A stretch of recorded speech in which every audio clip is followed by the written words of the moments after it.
We went to the beach. It was supposed to be a relaxing seaside holiday. And it was, until we decided to go for a swim. One of my friends didn't want to swim with us, so I stayed on the beach.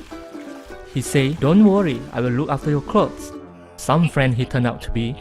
Once we came out of the water, we discovered not only had our friend disappeared, so had all our clothes. Everything stolen. We were so embarrassed. People either just laugh or run away. Felt like the whole world started making fun of us. Nobody wanted to help. They all thought we were crazy. We had to go all the way home in just our underwear. Can you imagine that? The horror! If I ever catch that guy, I will stick a hermit crab to his... I can't say.